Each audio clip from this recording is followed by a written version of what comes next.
যে জন কৃষ্ণ বলে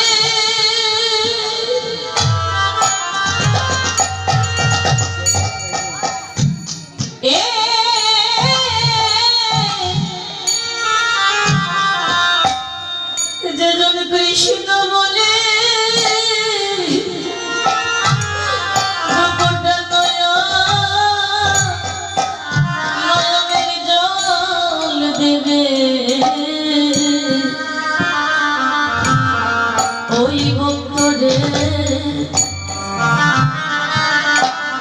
তার চরণ তরি দিয়ে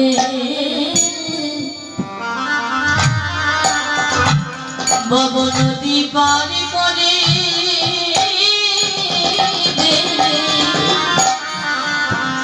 যারা কৃষ্ণ বলে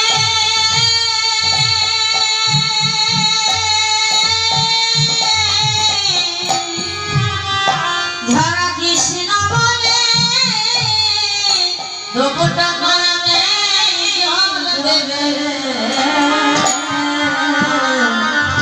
ভক্তরে শরণ তরি দিয়ে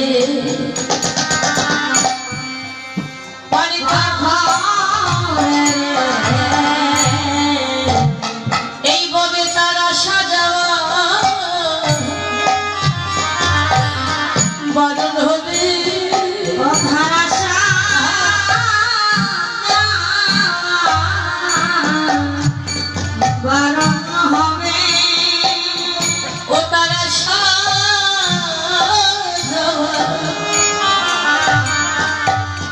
বারণ হবে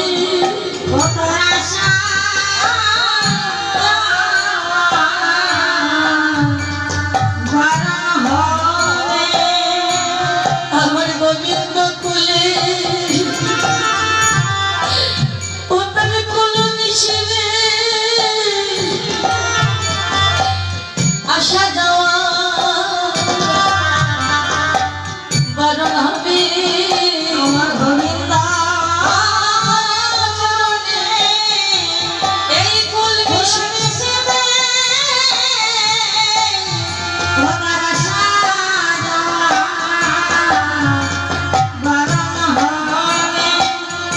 গোবিন্দ কুলে এই কুল মিশিবে আসা যাওয়া বারণ হবে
সংসারের জন্য যদি আপনারা সারাটা জীবন কাঁদেন সংসার আপনাকে কিছুই দেবে কি দেবে শেষ পর্যন্ত শুধু অভিশাপ পাবে হ্যাঁ কাঁদিতে যদি হরে কৃষ্ণ বলে ডাকো ডাকতে যদি হরে গোবিন্দ বলে ডাকো যার নাম করে ডাকলে বহু সুন্দর পানি দেওয়া যায় যার নাম করে ডাকলে তার শ্রী চরণ স্থান পাওয়া যায় তবে আশীর্বাদ বারণ হয়ে যায়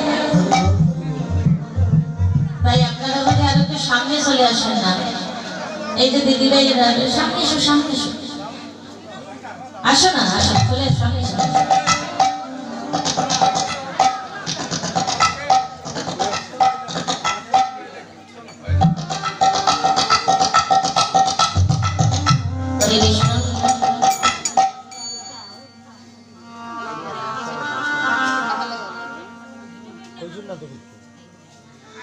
এই কলির পথিক পাবন জীবকে উদ্ধার করার জন্য মানে সর্বপ্রথম কি এসেছিল আর কেমন করে এই জীবকে উদ্ধার করিবার করে আমার গৌর হরির আরাধনা করে আমার গৌর হরিকে এনেছিলেন। তো এখানে সময় এই ধরা দামি আমার গৌরাঙ্গ মহাপ্রভু আসিবার আগে কে এসেছিল? মহাপ্রভু আসার আগে কে এসেছিল? অদ্বৈত আচার্য, অদ্বৈত প্রভু। উনি কে? এই অদ্বৈত প্রভু কে? যার নাম হলো মৃত্যুঞ্জয়, মানে হর হর মহাদেব বাবা ভোলানাথ, যার কখনো কোনো যুগে মৃত্যু হয়নি, কিন্তু কলিযুগে তাকে ওই বেশটা পরিবর্তন করে মক্কারি বেশে তাকে আসতে হলো। হরিবল হরিবল। অদ্বৈত প্রভু মহাপ্রভুর 52 বৎসরের বড়। হ্যাঁ, তাই অদ্বৈত প্রভু এসেছিলেন, হর হর মহাদেব এসেছিলেন, বলে কলির পথিনী পাবন জীব উদ্ধার করিবার তরে রাহুল নবগ্রাম পিতা কুবেরাচার্য মাতা লাভা দেবী বলে জন্ম নিয়েছিল এই বাংলাদেশে। ওই যে পুনাকৃত নাম হরিবল হরিবল। আসিয়া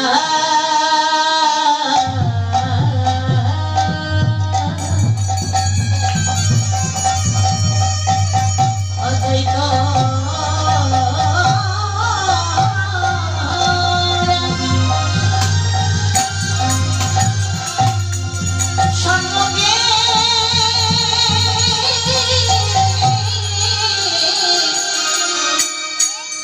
সম্মুখে দেখিতে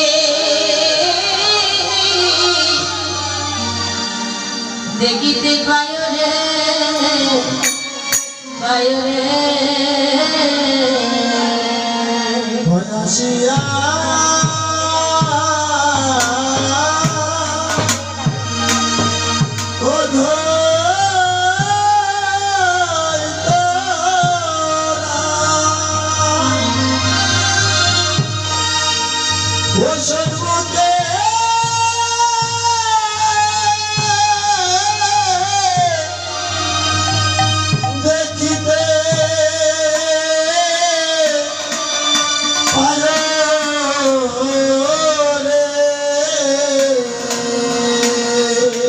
কলি জীব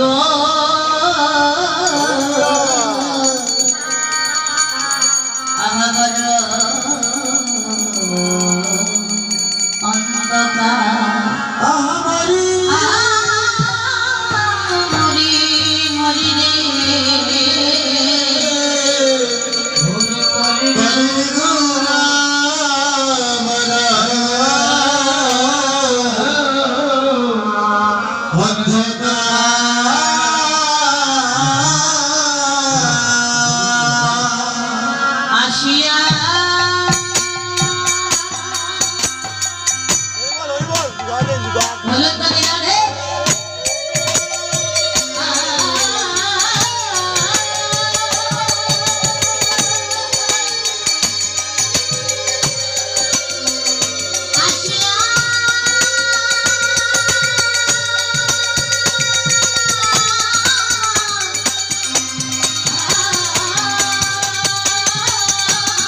দেখিতে পায় রে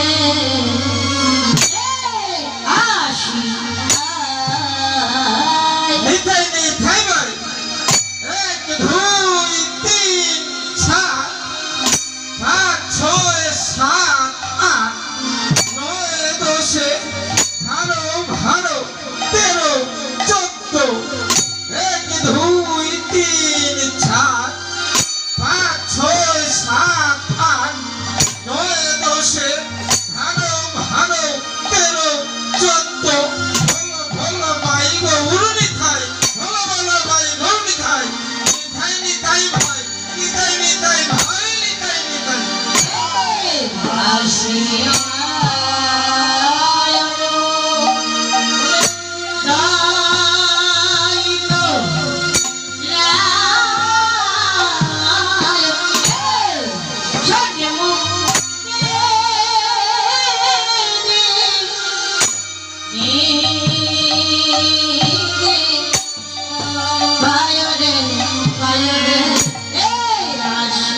আসিয়া দ্বৈতরা এই সম্মুখে দেখিতে পায় কলির জীব বড় অন্ধকার।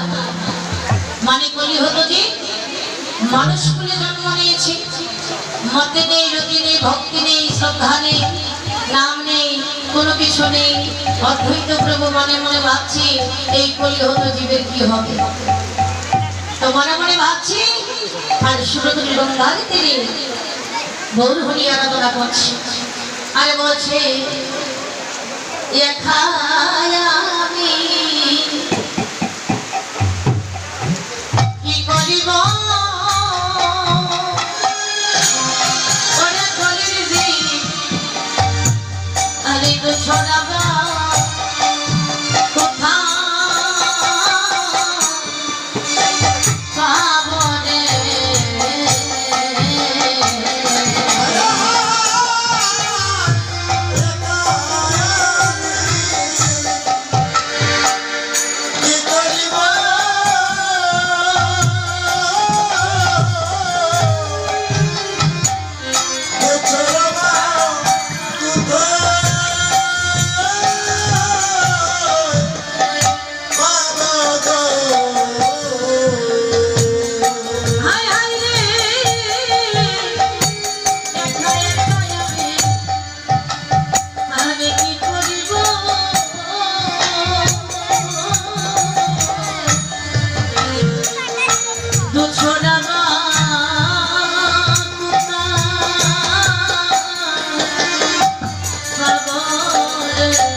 অদ্বৈত প্রভু মনে মনে ভাবছি প্রভু আমাকে তুমি পাঠিয়েছিলে,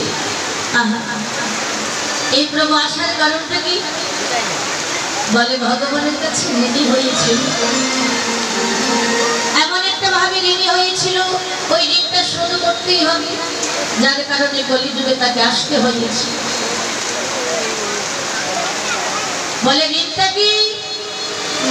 মহাভারতে যুদ্ধের পর যখন পাঁচ পাণ্ডব মিলিত হয়ে একটা যজ্ঞের আয়োজন করেছিলেন, আর কৃষ্ণ যুধিষ্ঠিরকে গিয়ে বলেছিল দাদা এত সুন্দর একটা যজ্ঞের আয়োজন করেছো, তো আমিও তোমরা 5 ভাই আমিও আছি সঙ্গে, এই যজ্ঞের যত কাজ আছে আমরা সবাই মিলিত হয়ে সুন্দর করে ওই কাজটা আমরা করে নেব। হরিবল। তো ভীম এসে বলল এই কৃষ্ণ তাহলে এই যজ্ঞের তুই কোন কাজটা করবি? অন্তর্যামী গোবিন্দ আমার, এই আরো সামনে চলে আসুন, জলে ভিজে যাবে, আরো সামনে আসুন।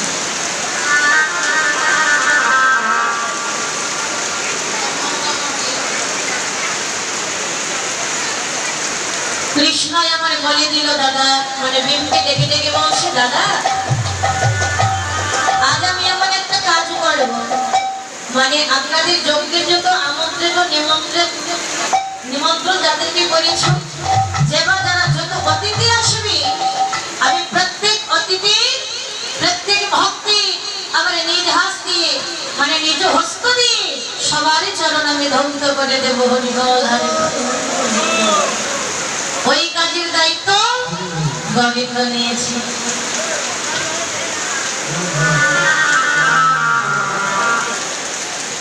এখনো সময় যত ভক্তকে নিমন্ত্রণ করা হয়েছিল, ওই যজ্ঞে যারা যখন সকাল ভক্তগণ আসিল, সাধু বৈষ্ণব যত ভক্ত আছে সকলে যখন আসলো যজ্ঞেতে, গোবিন্দ আমার নিজ হাত দিয়ে ভক্তের চরণ ধৌত করে দিচ্ছে।